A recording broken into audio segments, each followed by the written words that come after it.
Welcome to Your Wealthy Self with me, Regina Martinelli. This show is about money and a whole lot more. Here we focus on expanding your capacity for money, success, abundance, and inner wealth for you to have what's most important to you inside and out so that you too can be your wealthy self. This show is about honoring your wholeness, that you are enough just as you are to have what's most important to you. What's important to you, whether it be freedom, to have more success in money without guilt or shame. Maybe it's the ease of being unapologetically you, or more certainty in your sense of purpose, or feeling daily joy or fulfillment within yourself. Whatever is most important to you, whatever makes you feel like you're wealthy inside and out, we want you to have. Because in this show, I stand in, you can create whatever is important to you, and you can do it without struggle. You can do it with ease, joy, and certainty. And we do all of this through the lens of money. We look at how to do this, what's in the way, and how to shift what's in the way through the lens of money. People always ask me, why do you work with money? And they'll always talk about, how money is taboo. You shouldn't talk about it, or it means that you want it and you're greedy, blah, blah. None of that's true. I love using money as a lens because it's a spiritual highlighter. It actually reveals how much you are willing to engage with the world with ease and joy versus struggle. Because money shows how much we will allow ourselves to have and how easily we will allow ourselves to have it, or how much struggle we need in order to have what we want. And what I mean by that is we have subconscious beliefs that won't allow us to have more than we believe we deserve. Sure, consciously you can be like, oh my God, I deserve the world, I deserve whatever opportunities I want to have. But when you're still struggling to create those opportunities or to create the savings or the home or the relationship or the health that you want, then there's a belief most likely underneath all of that that says you don't deserve it, or that you have to have a tremendous amount of struggle to have it.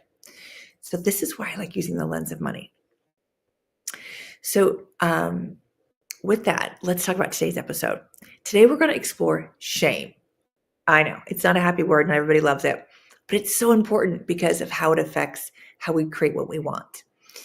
It actually, we'll go into that in just a second.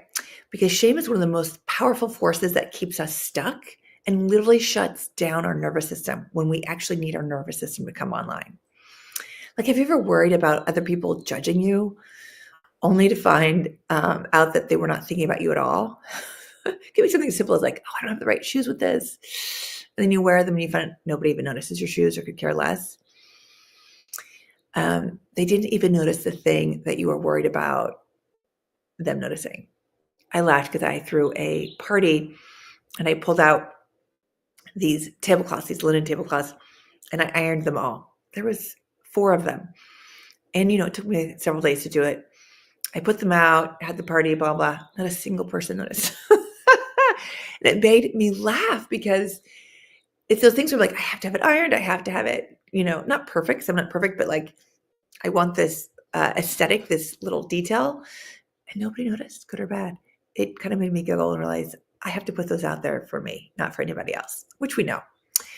But this thing about being worried about what others are going to think of us, it's very common because when we're afraid of others judging us, like when you're afraid of someone judging you, you're really judging yourself through them. The sting of that judgment only happens when part of us believes their criticism is actually true. For me with those tablecloths, it's like, oh, I don't care enough to make it prettier or to take the effort of the time to iron these and put out something versus just buying a plastic tablecloth. And that's really about me judging me. People don't care. They just want to come for the food and the socializing. So I'll be sharing with you practical techniques today to lower that wattage of shame so you can think more clearly and take more meaningful action from a place of dignity and choice. Because that's where our real power is, instead of one from fear of the shame. So this episode is going to offer both the why and the how of healing shame patterns that keep you from embodying your wealthy self, financially, emotionally, and spiritually. So let's dig in. Let's start to understand more of what shame is and how it shows up. So shame is defined as a feeling of embarrassment or humiliation that arises from the perception of having done something dishonorable, immoral, or improper. So it's really from the perception of having done something. So shame in childhood is really about authority because authority figures have control over the youngsters and what they perceive as improper activity. So it's like a teacher, a parent, a grandparent, a coach, someone, an authority figure, a place of authority has, how do I say this?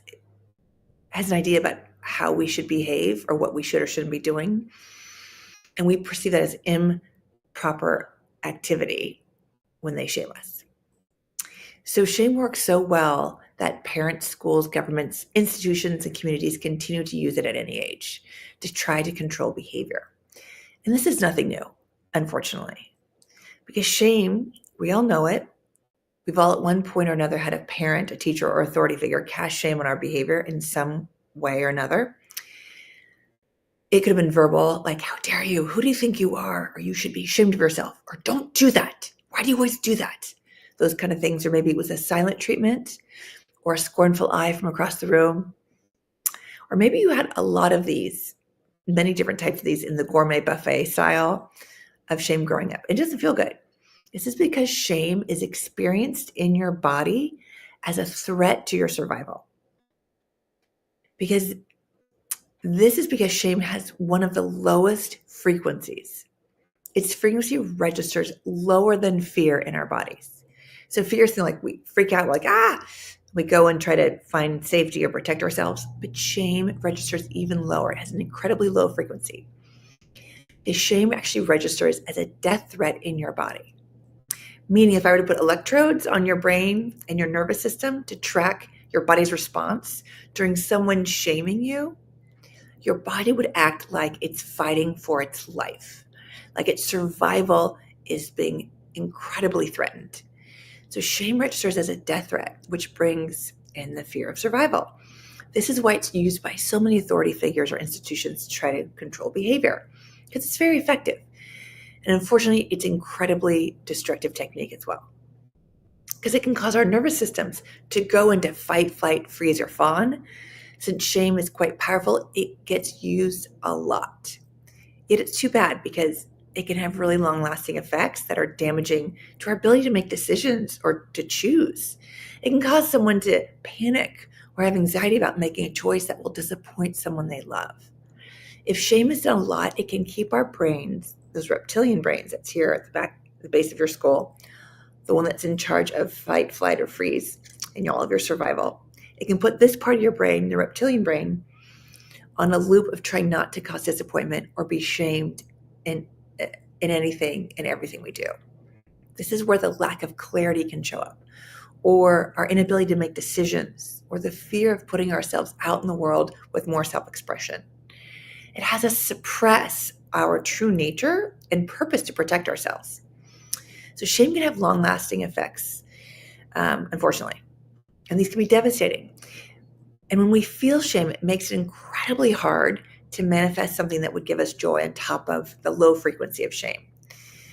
Like if you were raised around it being shameful to want more, or it's greedy to want more, then you trying to manifest and create more money, abundance, or success in your life is going to bump up against that shame. And it's bumping up against that shame is going to bring down your manifestation energy, because if shame is here very low and your manifestation energy is here, it's going to pull it down. So it's making it so much harder to manifest things on top of shame. Because let me tell you, no one has ever been shamed into happiness. And it's no surprise that the frequency of joy and happiness make manifestation easier, because those energies are higher, right? Those frequencies of joy and happiness and manifestation. Yeah, as I said, when it's on top of shame, it brings all the frequency down, causing a more difficult path to manifesting what you want. Shame gets in the way of you having more choice in your life, you having more freedom to be yourself, certainty and clarity, and being able to create your wealthy self. And when we're afraid of other people judging us, it's really us judging ourselves through them. We judge ourselves through their criticisms, because if we didn't have buy-in to those criticisms, then they wouldn't matter. We wouldn't care what people think. If some part of us didn't think it was true, then it would not have any ability to stick to us and actually cause a triggered reaction in our own body. So when someone says, you do this, or you're always this way, and there's no part of you that feels the way that they're claiming that you are is true, then this is just funny and absurd that they even say that. Contrary to this, when part of you is afraid that what someone is saying is true about you, because you secretly believe part of it is that way, is true, then it's a lot less funny, and it stings, and it starts to stick, and we get triggered in our system with shame, and then we get angry because our survival is at threat. So anger is about protecting that threat, us against that threat. So we bolster ourselves back against them. But some part of you has to have buy-in to their judgment. There's a part of you that believes that what they're saying is true. For example, I remember always growing up fearing my dad's very stern look in his eyes. It was a shaming stare that said, do as I say or else. It was like, what are you doing? Or are you going to make sure it's this, like keeping me in line, right? And have you had that? Have you ever grown up with that? Yeah, it always stopped me in my tracks and I'd freeze. I definitely stopped doing whatever it was he didn't want me to do, and I'd make sure I didn't do whatever it was he was telling me I shouldn't do. So fast forward several decades, and I'll never forget. I was an adult living in San Francisco on my own, and I was home for a time. I forget why. It was a weekend or a day. And then for some reason, my dad gave me that same stern look. I didn't even think about it. I just started laughing. Oh my God, much to his chagrin. I totally started laughing. And then it hit me. That's such a funny look to see on someone's face. Like, if you show, it's just such a funny look, right? And you're like, wow, if you just saw someone standing there and they're like this, like this, you'd be like, what are they doing? All the meaning of the shame, all the meaning about me, about how safe I was, loved or accepted I was gone. None of that was showing up in that look. That meaning was that look was just muscles contorted on someone's face. It had no emotional meaning. What a relief to my nervous system this was.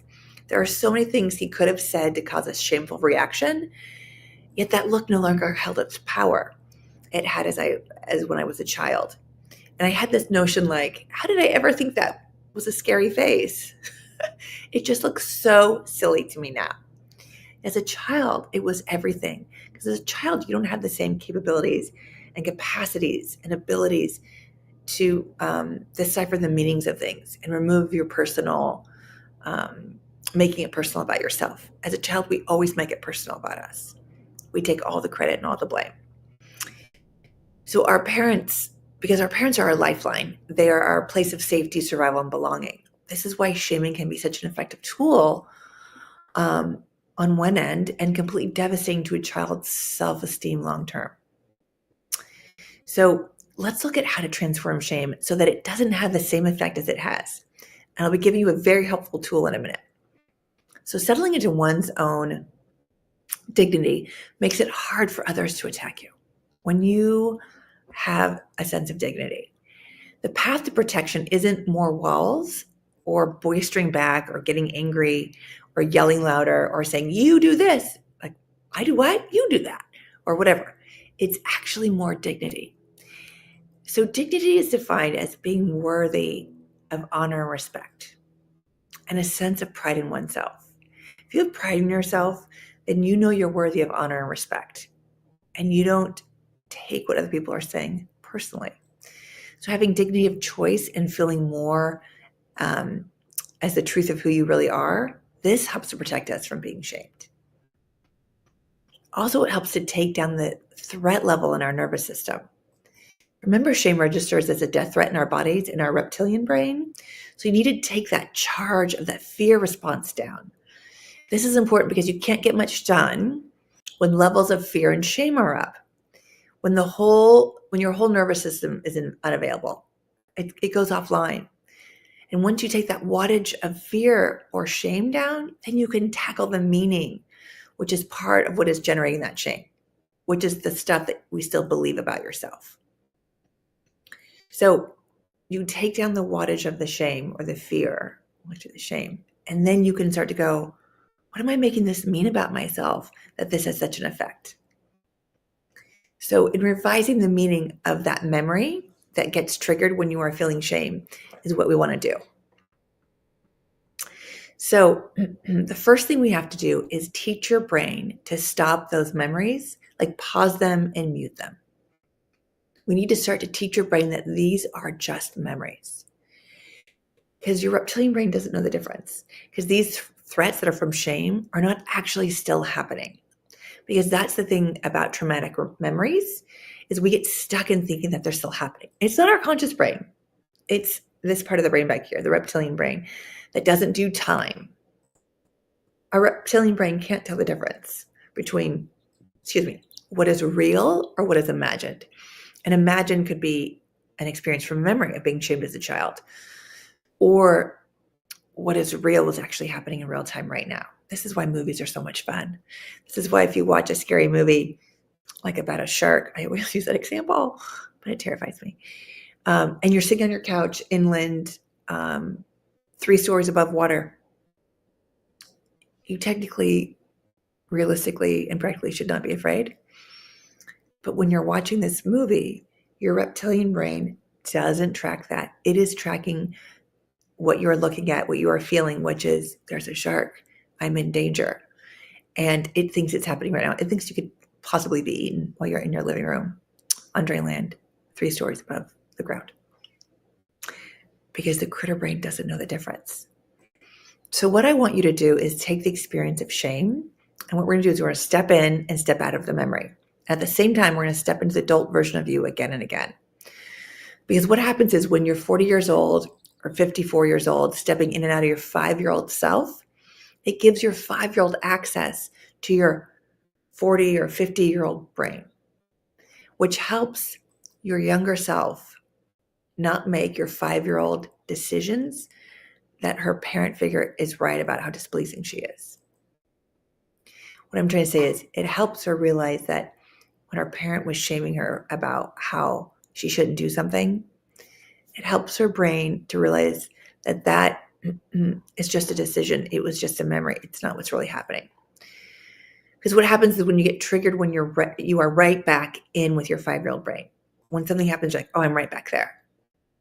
The tool I'm about to give you teaches your brain that this is a memory. This is important because your reptilian brain, again, doesn't know the difference between a memory and what's actually happening in real time. And when you're getting looped into the experience of being humiliated or shamed, it's really hard to get much done with that. It's on repeat in your now adult brain. So let's do this together. Because, procrastination comes up, lack of clarity, all these things.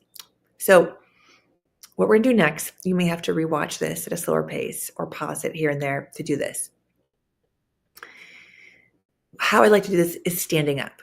But what I'm going to have you do, because it works tactilely and it works quite well, is I'm going to have you pick a spot where you are and see a spot where your 5-year-old self. So this is your adult self and this is your 5-year-old self. So your adult self, you're going to see that little, it could be 5, it could be 3, it could be whatever age, the shame that you remember over here on one side. And you're going to step onto that spot where you see the shame. And you're going to feel into that shame, the earliest shame you can remember. And then ask yourself, what age is the youngest you that first felt this experience of shame? And don't overthink it. Don't analyze it. Don't try to pull up memories. Whatever number pops into your head, let that be. What is the earliest age that I experienced this? It could be 3 years old, could be 2, could be 1, could be 7, who knows? And then feel what was going on for that younger you at that time. And then you're going to step off of the spot that represents the shame. And then you're going to step back over here where your adult self is. It represents your adult body at the age that you are now, the size that you are now. And feel that. Feel, oh, I'm 54 years old. I'm 42, whatever it is. And breathe that you are this age. Breathe it through the belly into your heart that you are this age, this size, this height in 2025. Now take this awareness as you breathe a little bit and step back into that younger you spot. So step from here over here. Go from the adult spot to the younger you spot. And breathe that awareness of the adult you in 2025 into that much, much younger version of you, the one that first felt that shame. And breathe that through her body, through your body. And you want to do this several times, popping back from your young self to your adult self, from your adult self to your young self, from your adult self, and stopping in each one for a couple breaths. And we do this several times, and you keep bringing the awareness of your adult self into your younger self that was originally shamed. This technique starts to teach your brain that these are memories and that you get to decide how you experience them now. You get more of their dignity of choice back. Because as long as you're getting sucked into the experience of being humiliated and shamed as a young child, then it's really hard to get much done in your adult life when that's running on a loop in your brain. Also, what I want to add here is there's this thing about disappointment and being afraid of disappointing people. Remember, for people to be disappointed, they have to have expectations of us. And when you fear disappointing others, it often activates shame when you believe part of their expectation or criticism might be true about you. The disappointment becomes a trigger for that deeper shame pattern. You can't get disappointed if you don't have expectations. So people have to have expectations on a certain level, but nobody has any business making expectations of us, especially not families or their kids, because there's never been a you before. How in the world could they have any kind of useful expectations? Right? Just play this with me for a second. Expectations, they're expecting you to perform or be a certain way, but there's never been a you before. So you don't even know how you're going to be. Expectations also have this presupposition that you are going to do or not do something, or be or not be something than you are right now. There's an implication of why you are here in that, an expectation of why you are here living your life and how to be living your life. But you didn't come here to meet other people's warped and limited expectations of who they think you are or who you should be. Yes, there is a healthy amount of expectations in our life, but putting them on other people, we have no business doing that, just as they have no business putting them on us. We can make agreements, but expectations are different. They have no idea who you are or who you want to be. That's your job, not their job. And the same is true about other people. It's not our job to have expectations of others. And because you can't fail at being you. You just can't. The thing is, you cannot fail at being you. You just can't fail at being who you are. The second thing is, start to acclimate those younger parts of you, those younger versions of you that were shamed and made very aware that they disappointed somebody. Feel into those younger versions of you and grow them up in the house that you live in now, so they get used to the day in and day out that they are somewhere else. A place where they are safe, loved, and can be who they are. And if that's not your house, then imagine a house. But grow that version of you up from age 3 to the age you are today. In the house that you feel safe, loved, and belonged in. It can also be an imaginative house, one you've seen on TV or in movies or read about in a book or thought about. That would be a nice place to have grown up. This is the piece of stepping into your younger self and out of your younger self and then into your adult self and back in, and interrupting your reptilian brain's loop of shame that it's caught in. This exercise gives it more options to pull from, because up until now, that part of your brain has been running the same experience on repeat. So this part of your brain needs to have more options on its menu that are more pleasing to yourself and your body and especially your nervous system. So try this out and let me know how it goes for you.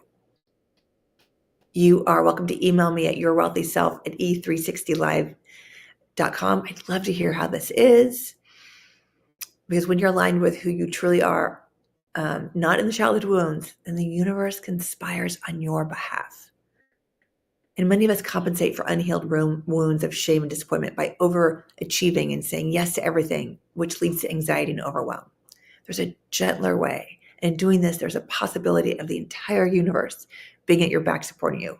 Again, conspiring on your behalf for what you want. It's not about having the energy of driving forward. It's about, and pushing through it. It's about being in alignment with who you are, the truth of who you are. Not the projections that others have imposed on you and that you adopted at a young age.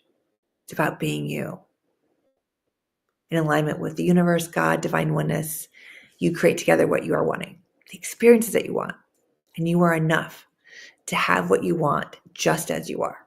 It's been great having you today. Thank you for watching. I look forward to having you next week when we talk more about creating your wealthy self.